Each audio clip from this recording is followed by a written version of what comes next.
15 يوما اشتد فيها التنافس على لقب دوري كرة الطائرة من وضع الجلوس بين الفرق العشرة المشاركة التي تسابقت لتصل إلى المراكز الأولى، لكن لا بد أن يكون هنالك فائز وخاسر بحسب قوانين اللعبة.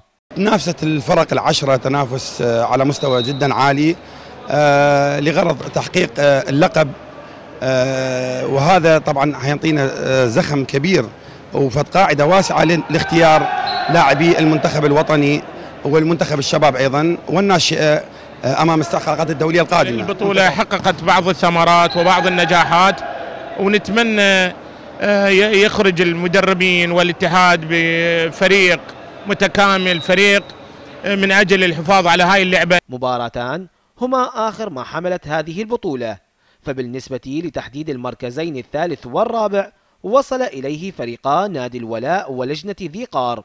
الطرف الأول تمكن من إنهاء المواجهة ب3 أشواط نظيفة لينجح ويحتل المركز الثالث، وفي المواجهة الأخرى جمعت ناديي وسام المجد وذي قار.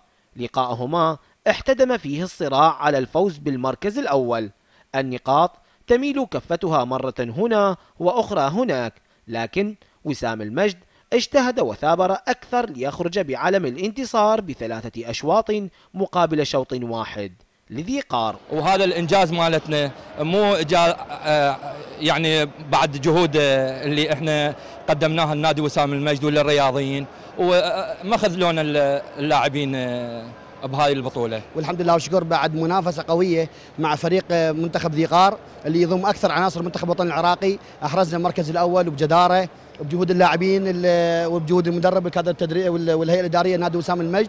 الصفحة الأخيرة من البطولة حملت توزيع الكؤوس والميداليات على الفرق التي حصلت على المراكز الثلاثة الأولى، لتترك البطولة بصمات النجاح من خلال ظهور لاعبين جدد يمكن الاعتماد عليهم في منتخباتنا الوطنية بهذه الفعالية. حصيلة مميزة من النقاط الإيجابية أسندت هذا الدوري في ختامه، ما أعطت قوة إضافية للاعبين في شق طريق النجاح نحو استحقاقاتهم القادمة. زيد غالب، العراقية الرياضية، بغداد.